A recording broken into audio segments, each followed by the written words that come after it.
Dog won't stop barking at Millionaire's mansion. Police arrive and what they find shocks everyone.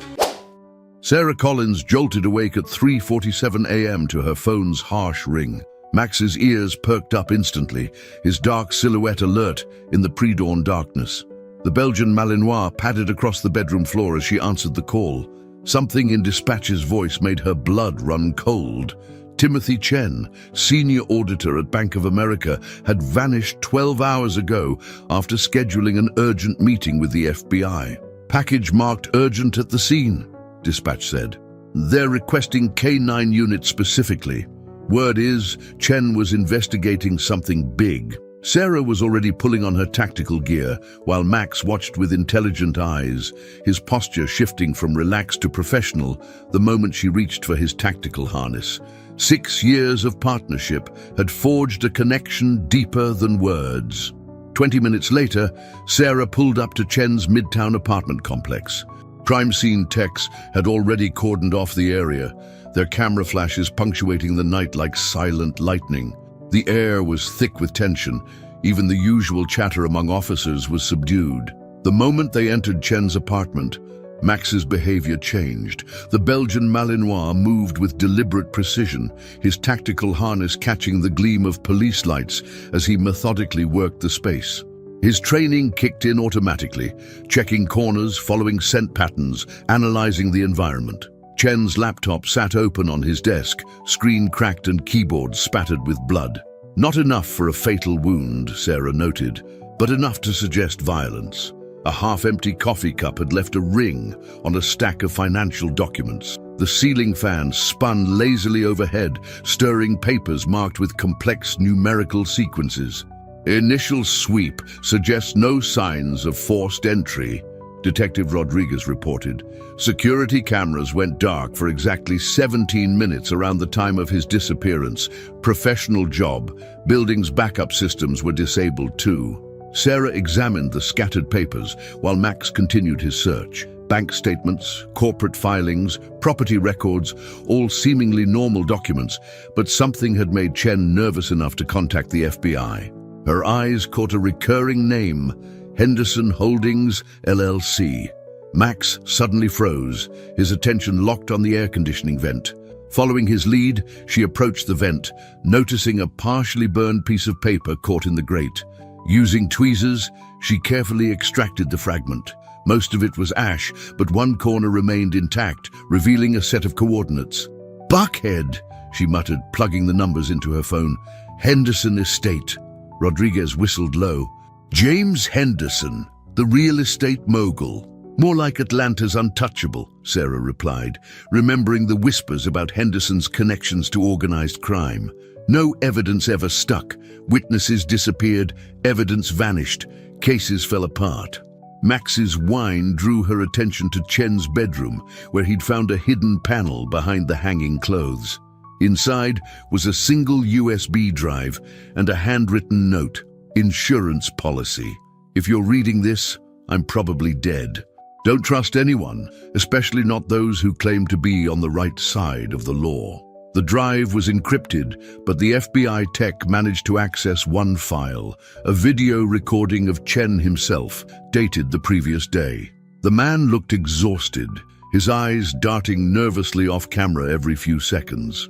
"My name is Timothy Chen," his image spoke. "If anything happens to me, it's because I discovered something in the Henderson accounts. The transactions, the shell companies, they're all connected to something bigger than money laundering. They're moving something else through their properties. I found evidence linking them to disappearances dating back 5 years. Human trafficking, maybe worse. The police department is compromised. There's someone on the inside helping them cover it up. I don't know who to trust anymore, but I have proof. Everything's documented in..." The video cut off abruptly. Sarah's phone buzzed. A text from an unknown number. "Some secrets should stay buried, Officer Collins. Dogs that bark too much tend to disappear." Max growled at her phone, and Sarah felt a chill that had nothing to do with the pre-dawn air. The way Max was acting, she hadn't seen him this agitated since the trafficking case 2 years ago that nearly cost them their lives. Dawn was breaking as they pulled up to the mansion's ornate gates. The sprawling property looked peaceful in the early morning light, manicured lawns glistening with dew. Sarah noticed cameras tracking their movement, high-end security systems that probably cost more than she made in a year. The moment Max's paws hit the ground, he zeroed in on the recently landscaped garden area, barking with an intensity Sarah recognized. It was the same urgent bark from the trafficking case when he'd found those children hidden in the shipping container. His whole body was rigid with certainty. Something was wrong here. "Officer Collins," a smooth voice called out. James Henderson stood at his front door in an immaculate suit. "This is an unexpected pleasure, though I must say your dog seems rather excitable." Sarah noticed how his manicured calm cracked slightly when she mentioned Chen's name. A tiny tell, a tightening around the eyes, a slight pause in his step. And Max wouldn't stop barking at that garden. "Mr. Henderson," Sarah said, keeping her voice professional while her hand rested near her weapon. "We need to talk about Timothy Chen and whatever it is you've buried in that garden." Henderson's smile remained fixed, but his eyes went cold. "Of course. Though I should warn you, Officer Collins, curiosity has a way of getting people hurt in this town. Even decorated K9 officers and their loyal partners." Max's barking intensified, and Sarah felt the tension crystallize. She'd crossed a line, and they both knew it. Whatever Chen had discovered, whatever was buried in that garden, this was just the beginning. The sun might be rising over Atlanta, but Sarah could feel darkness closing in around them. The garden soil was still damp from the morning sprinklers when the search warrant arrived. Sarah watched Henderson's face as she handed him the document, catching that fleeting twitch of surprise. He hadn't expected them to get one so quickly. Neither had she, if she was honest. But Chen's video and Max's reaction had been enough to convince Judge Martinez. "This is harassment," Henderson said, his polished veneer cracking slightly. "I'll have your badge for this." Max was already moving across the garden, his nose working the ground with military precision. Sarah had seen him perform hundreds of searches, but there was something different about his intensity today. He wasn't just following a scent, he was hunting. "Your gardeners did quite a job here," Sarah commented, noting the fresh mulch and newly planted roses. "When exactly was this work done?" "Last week. And before you waste more of my time, I have receipts, contracts, and security footage of all the work." Henderson's smile didn't reach his eyes. "I'm nothing if not thorough." Max stopped abruptly near a cluster of hydrangeas, his bark shifting to the high-pitched tone that Sarah knew meant he'd found something. The forensics team moved in with their ground-penetrating radar, and Sarah saw Henderson's hand tighten on his phone. The first box they unearthed wasn't buried deep. Inside, they found financial records, dozens of them, all seemingly legitimate. "See?" Henderson spread his hands. "Just old paperwork I wanted to keep safe." But Max wouldn't stop. He moved 3 feet to the left, pawing at the ground with growing urgency. The second hole went deeper. Sarah's breath caught when they pulled out a waterproof case. Inside, a laptop, external hard drives, and a phone, all carefully sealed against the elements. "That's not mine," Henderson said quickly, too quickly. The phone powered on, revealing dozens of missed calls from the FBI. It was Chen's backup phone, and it was still operational. Sarah watched Henderson's composure finally shatter as the forensics team began copying the data. Her own phone buzzed again. "You're digging your own grave, Collins." The message was followed by a photo that made her blood freeze, a shot of her apartment building, taken that morning, with Max clearly visible in the window. They'd been watching her home. "Captain wants you back at the station," Rodriguez said, approaching with a grim expression. "Now, and Collins, there's something else. We found another body." The drive back to the precinct was tense. Sarah could feel Max's unease in the back seat, his usual calm replaced by alerted vigilance.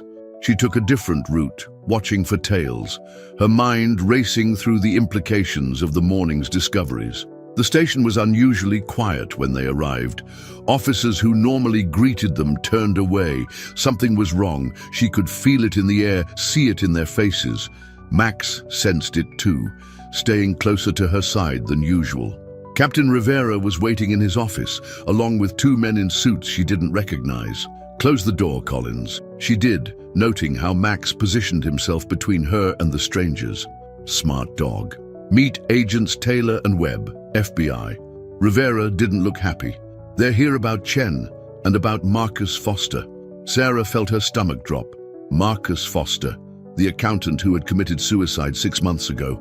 "Except Foster didn't kill himself," Agent Taylor said, sliding a file across the desk. "He was murdered, and before he died, he was investigating the same companies Chen found. We've been building this case for months. Chen was our inside man.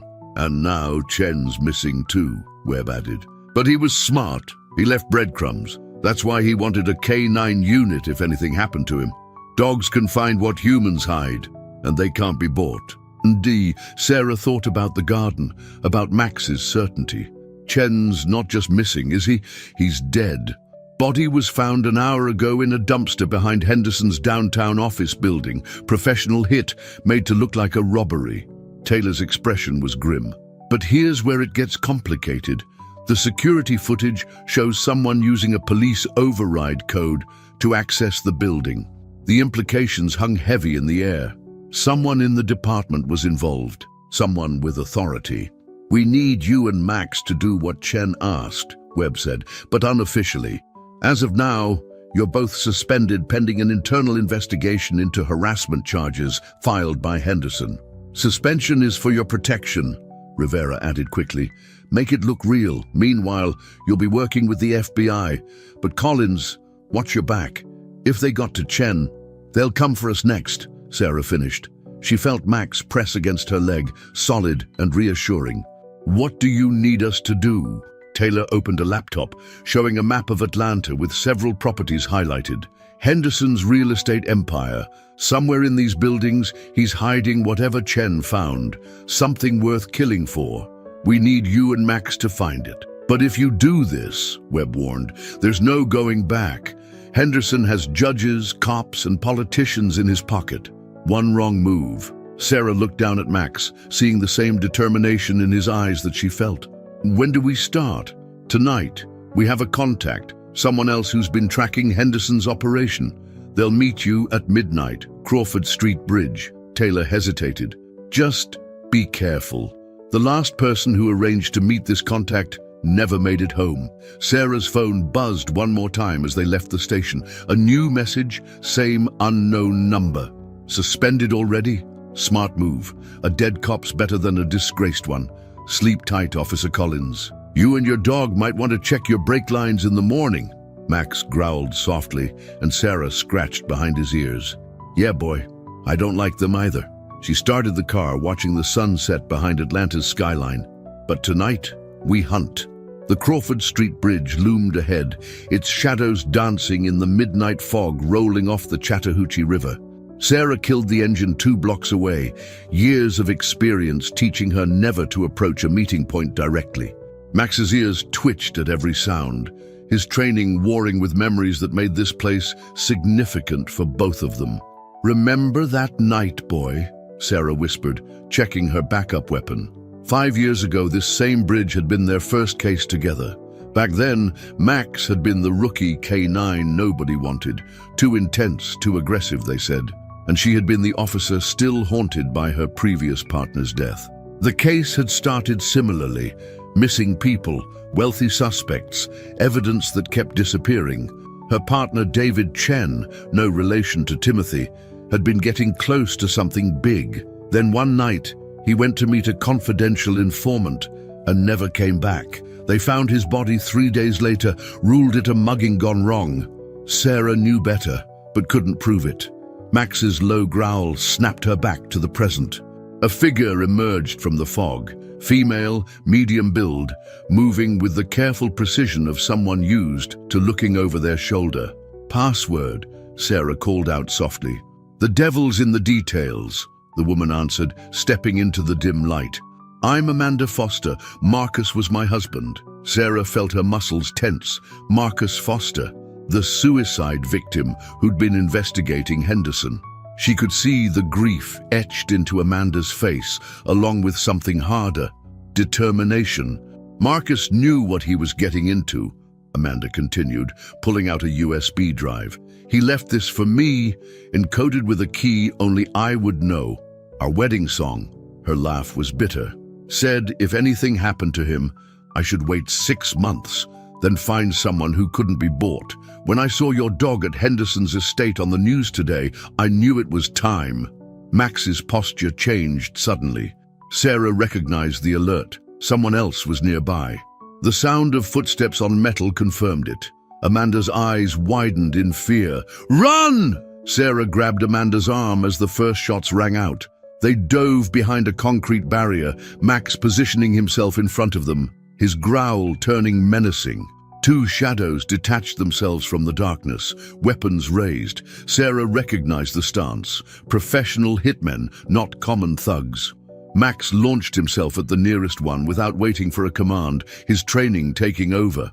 The attack caught the shooter off guard. Sarah used the distraction to push Amanda toward the emergency stairs. Go! Get to the blue sedan 2 blocks south. Wait for us. Another shot cracked the night. Sarah felt concrete chips sting her face as she returned fire. Above the gunfire, she heard Max's snarl, followed by a scream of pain. Good boy.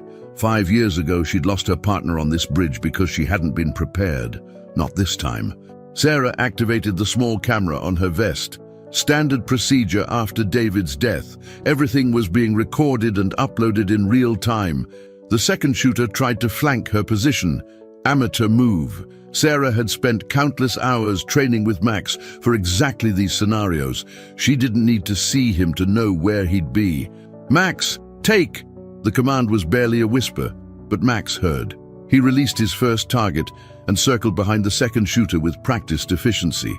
The man went down hard, Max's teeth locked on his gun arm. Sarah approached carefully, weapon trained on the first man who lay groaning, his arm clearly broken.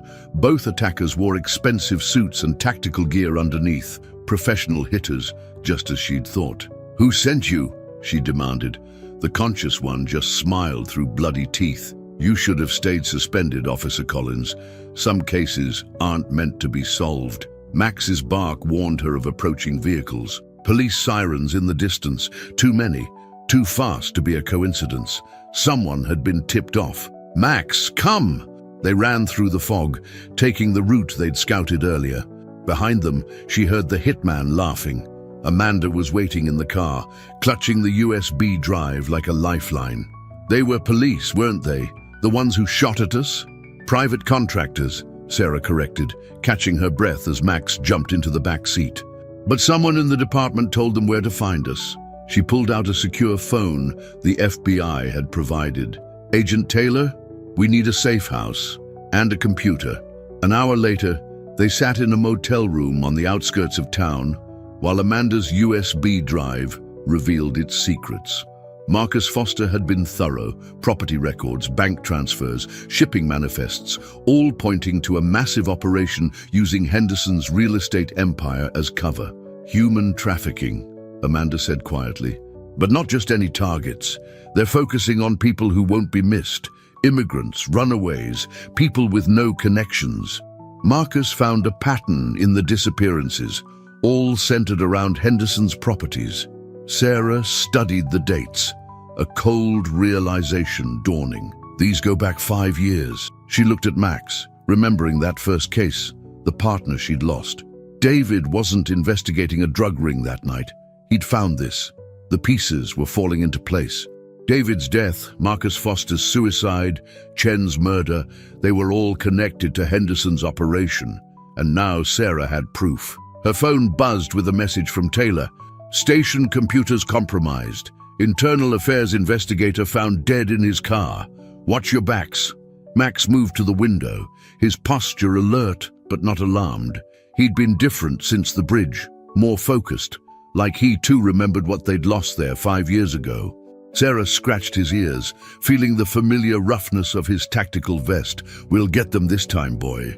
For David, for Marcus, for Chen." Max leaned into her hand, his eyes never leaving the window.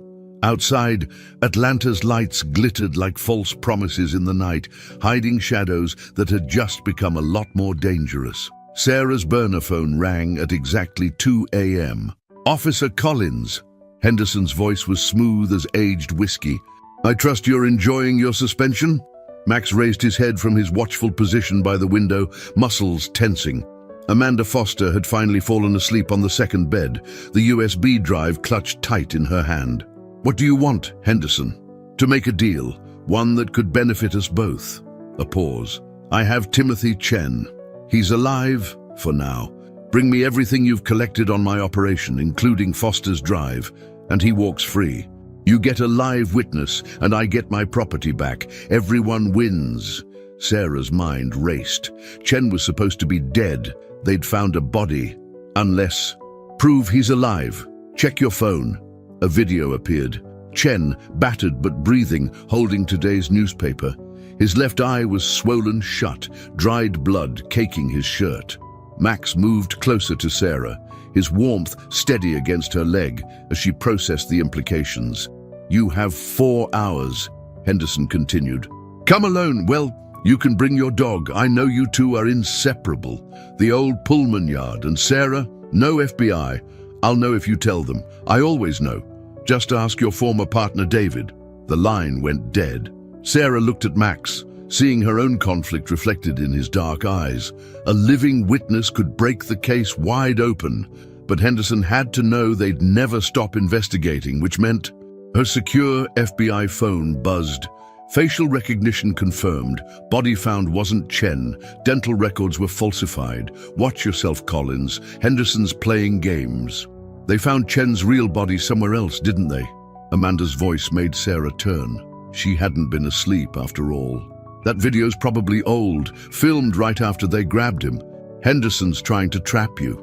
Sarah ran her hand over Max's fur, feeling the raised scar tissue from their last major case. "Maybe. But what if we're wrong? If Chen's alive?" Marcus thought he'd found a survivor too. Amanda's voice cracked. "That's how they lured him in. They used that against him." Max's sudden growl cut through the tension. Sarah reached for her weapon as headlights swept across the windows. Multiple vehicles, engines cutting off in unison. Professional approach. "Back door," Sarah whispered, grabbing her go-bag. They drilled this routine 100 times. Max took point, leading them through the darkness behind the motel just as the first door burst open. Shouts behind them, boots on pavement. Sarah helped Amanda over a fence, Max following with practiced ease. 3 blocks to their backup vehicle. 2, 1. The bullet caught Sarah in the vest, sending her sprawling. Max spun instantly, placing himself between her and the shooter. Through the ringing in her ears, Sarah heard police-issue weapons being cocked. "Stay down, Collins." A familiar voice. Detective Rodriguez. "It's over. Don't make this harder than it needs to be." Max's growl deepened, but Sarah knew they were surrounded. Rodriguez had been her friend, a good cop. Now he was here to kill them. "The boss wants them alive," someone shouted. "Don't forget the plan." That was their mistake. Sarah thumbed the remote on her keychain, and their backup car exploded in a controlled blast. In the chaos, Max struck. She heard Rodriguez scream as 90 pounds of highly trained K9 hit him at full speed. They ran. Sarah's ribs screamed where the bullet had struck her vest, but adrenaline kept her moving.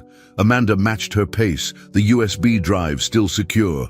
Behind them, sirens wailed as the night erupted into chaos. 4 blocks later, they ducked into a pre-prepared hiding spot, a condemned building Sarah had scouted months ago. As they caught their breath in the darkness, her FBI phone lit up with an encrypted message. "Henderson owns half the police department. Get to WSB TV station. Reporter named Jessica Chen, Timothy's sister. She has a dead man's switch. Evidence that'll blow this wide open if anything happens to her, but hurry. Henderson's people are moving in." Sarah checked her watch. 2 hours until Henderson's deadline. The TV station was 20 minutes away, but getting there undetected would take longer, and they still didn't know if the real Timothy Chen was alive. "We can't trust anyone in uniform," Amanda whispered, voicing what they all knew. Every badge could be on his payroll. Max pressed against Sarah's side, and she felt his muscles trembling with contained energy. He understood. This was like the trafficking case all over again.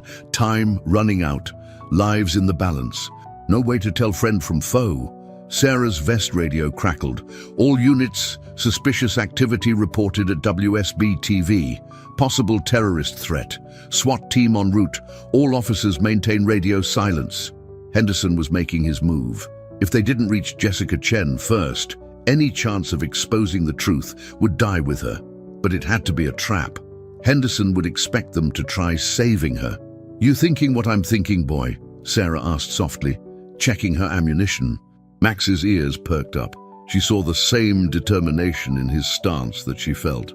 "Yeah, time to hunt." She turned to Amanda. "We're about to do something really stupid. You should find somewhere safe to—" "My husband died fighting these people," Amanda cut her off, chambering around in the backup weapon Sarah had given her. "I'm seeing this through. For Marcus. For all of them." Sarah nodded, checking her weapon one last time as Max shifted into tactical mode beside her. Henderson wanted to play games. Fine, but he'd forgotten something crucial about cornered prey. Sometimes they bite back. The WSB-TV building service entrance was poorly lit, a blessing and a curse. Sarah counted 4 SWAT vehicles in the parking lot, all with engines still warm. Through her tactical scope, she could see snipers already in position on the adjacent rooftops. "Back entrance is covered," Sarah whispered, watching Max scan the area. His ears twitched at every sound, body tense but controlled. "But they won't expect us to go in through the front." Amanda checked her borrowed weapon. "Because that would be insane. We'd be completely exposed." "Exactly." Sarah activated her body camera, making sure the feed was transmitting to the FBI's secure server. "The lobby will be mostly glass. When the flashbangs go off, they'll expect us to retreat." Max's ears suddenly pricked forward. Sarah heard it too. The distinctive sound of a news helicopter approaching, right on schedule. Agent Taylor had come through with their diversion. "Henderson's people will be focused on the chopper," Sarah explained. "They'll expect Jessica to try escaping that way. It's what I would have planned." She scratched Max behind the ears. "Ready to make some noise, boy?" Max's answering growl was all business. Sarah attached the small explosive charges to the lobby's glass doors. Not enough to hurt anyone, just enough to create chaos. The charges were military grade, courtesy of Taylor's connections. "When these blow, we have exactly 3 minutes before their backup arrives," Sarah said. "Max will lead us to Jessica. Amanda, stay between us. If anything happens—" "It won't," Amanda said firmly. "Marcus always said the best plans are the crazy ones. No one expects them." Sarah nodded, then pressed the detonator. The glass shattered inward as the news helicopter roared overhead, its searchlight sweeping the building. Perfect timing. The light would destroy the defenders' night vision. Max burst through the opening, Sarah and Amanda close behind. 2 security guards, Henderson's men based on their stance, moved to intercept. Max took down the first one while Sarah dealt with the second. The guard was good, but she was better. "Third floor!" Amanda shouted over the chaos, checking her phone. "Jessica's evening broadcast studio." They hit the stairs running. Above them, boots thundered down from higher floors. SWAT teams responding to the explosion. Sarah's radio crackled with chatter about the helicopter just as planned. Second floor clear. Third floor. A burst of gunfire forced them into cover. Max growled low in his throat, picking up a scent. Sarah recognized his signal. Multiple hostiles ahead. "Jessica Chen," Sarah shouted. "FBI sent us. Your brother's dead man's switch. We're here to help." A pause in the shooting, then a woman's voice. "Prove it." "Timothy told you to trust the K9 unit if anything happened to him," Sarah called back. "That's why he made sure his video was found at a crime scene that would bring in dogs." Another pause. "How many men in the hallway?" Max's posture told Sarah everything she needed to know. 4, 2 by the elevator, 2 outside your door. And more coming. 5 actually, Jessica replied. You missed the one in the supply closet, but close enough. A clatter of movement. Get ready. The hallway filled with thick smoke. Jessica had activated the studio's emergency system. In the confusion, Max moved with surgical precision, years of training paying off. Sarah followed his lead, trusting his senses more than her own. 3 minutes later, they had Jessica and her laptop secured, but their exit route was already compromised. Henderson's whole operation is on here, Jessica explained as they barricaded themselves in the studio. Human trafficking, money laundering, political bribes, everything. Timothy built the case for months before they caught him. And the dead man's switch? Sarah asked, watching Max guard the door. Set to release everything to every major news outlet in an hour. But Henderson's team is good. They're already trying to hack the network. Amanda connected a small device to Jessica's laptop. FBI tech. Should buy us some time. Sarah's radio squawked. Rodriguez's voice. Collins, building surrounded. Think about what you're doing. Henderson's offering you a way out. Take it. Max's growl deepened as footsteps approached. Sarah checked her ammunition.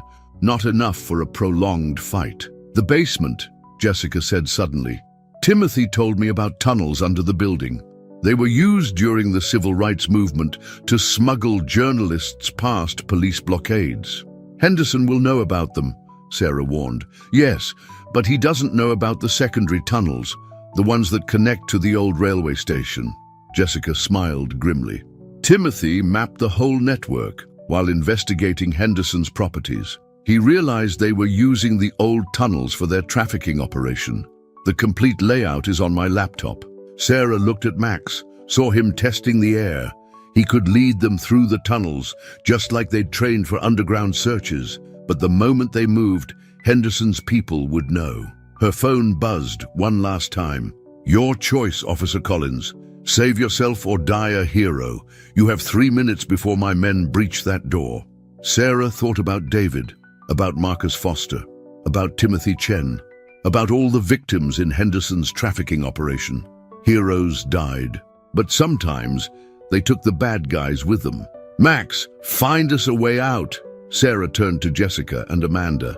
Hope you ladies don't mind getting your hands dirty. We're going to show Henderson why you don't corner a K-9 team. Outside, sirens wailed as more corrupt cops arrived, but Sarah wasn't worried. She had her partner, the evidence, and a clear mission. Henderson had forgotten the most important rule about hunting. Sometimes the prey becomes the predator. The old railway tunnels smelled of rust and stagnant water. Max led the way, his training in underground searches proving invaluable as they navigated the dark maze beneath Atlanta. Sarah kept one hand on his tactical vest, trusting his senses more than the dim beam of her flashlight. They're following, Amanda whispered from behind, the laptop clutched tight against her chest. The device she'd connected was their only chance of getting the evidence out. Jessica checked her phone. 20 minutes until the dead man's switch activates. Henderson's people are still trying to hack it. Sarah heard boots echoing through the tunnels, multiple teams converging on their position. Henderson was herding them, she realized. The question was, toward what? Max suddenly stopped, his posture shifting to alert. Sarah recognized the change. He'd caught a familiar scent. What is it, boy? The answer came in Rodriguez's voice, echoing from ahead. It's over, Collins. There's nowhere left to run.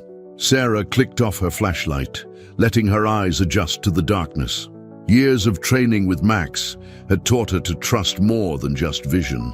She could feel the air currents changing, multiple intersecting tunnels ahead. A killing zone. They're behind us too, Amanda reported softly. At least 6. Sarah felt Max press against her leg. Their silent signal developed over countless operations. He had a plan. She smiled in the darkness, recognizing his intent. Ladies, hope you're not afraid of tight spaces. The maintenance shaft was barely wide enough for them to squeeze through, hidden behind a rusted service panel that Max had somehow spotted in the darkness. Sarah helped Amanda and Jessica through first, then followed. Max bringing up the rear. Rodriguez's frustrated shout echoed through the tunnels as they emerged into a different section of the underground network. But Sarah's relief was short-lived. Ahead, light spilled from a service entrance, and James Henderson himself stood waiting, flanked by armed men. "I must admit, Officer Collins, you've exceeded expectations." Henderson's smile was cold in the harsh light. "Finding the secondary tunnels? Impressive. But did you really think I wouldn't know about all the escape routes from my own properties?" "No," Sarah replied calmly. "We counted on it." Max's growl was the only warning.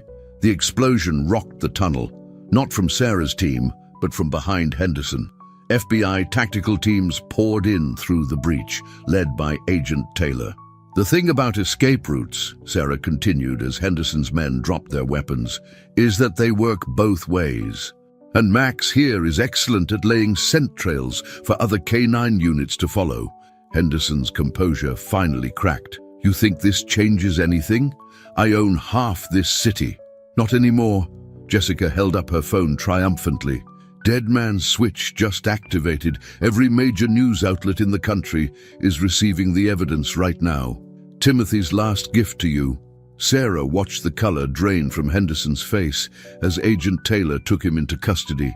"This is for David," she said softly, "and Marcus and Timothy and everyone else you've destroyed." The next 48 hours passed in a blur of arrests and revelations. Henderson's empire crumbled as his connections scrambled to save themselves, turning evidence over to the FBI in exchange for deals. The tunnels yielded more proof. Documents, recordings, and tragically, victims of the trafficking operation who could finally return home. 1 week later, Sarah stood in Captain Rivera's office. Max at her side as always. Her suspension had been lifted, with commendations pending, but something still bothered her. "Why didn't you tell me you were working with the FBI all along?" she asked. "That the suspension was part of the plan." Rivera looked tired but satisfied. "Because Henderson had too many eyes in the department. We needed your reaction to be genuine." He smiled. "Though I never doubted you and Max would find your way to the truth. David would be proud." Sarah scratched Max's ears, feeling the familiar texture of his fur under her fingers. "What happens now?" "Now?" Rivera handed her a new case file. "We clean house. There are still corrupt officers out there and trafficking networks that worked with Henderson. But this time, we know who to trust." Max's tail wagged as he examined the file, always the professional, ready for the next mission. Sarah smiled, reading the determined posture of her partner. "Speaking of trust," Rivera added, "there's someone here to see you." Amanda Foster stepped into the office, looking more at peace than Sarah had seen her since they met. "They found Marcus's real case files," she said. "Everything he discovered about Henderson. His name's been cleared." "He'd be proud of you too," Sarah replied. "You helped us finish what he started." "The FBI offered me a job," Amanda continued. "Civilian analyst, helping track financial crimes. Marcus always said following the money was the key." Sarah's phone buzzed. A message from Jessica Chen. "Story just won a national award, dedicating it to Timothy. Having drinks tonight to celebrate justice being served. You and Max should come." Max's ears perked up at the mention of his name. Sarah laughed. "What do you say, boy? Ready to celebrate?" His bark was enthusiastic, bringing smiles to everyone in the office. Even now, after everything they'd faced, his spirit remained unbroken, just like the bond between them. Outside, Atlanta was changing. Henderson's arrest had sparked a wave of reforms, investigations, and renewed commitment to justice. Sarah knew there would always be more battles to fight, more criminals to catch, but for now she was content. She had her partner, her purpose, and the satisfaction of knowing that sometimes the good guys did win. Max pressed against her leg as they walked to the car, his presence as reassuring as ever. The evening sun caught his tactical vest, making his K9 unit badge shine like a promise kept. Together, they had fought the darkness and emerged stronger. Together, they would continue to serve and protect. Justice had been served, but their watch was far from over.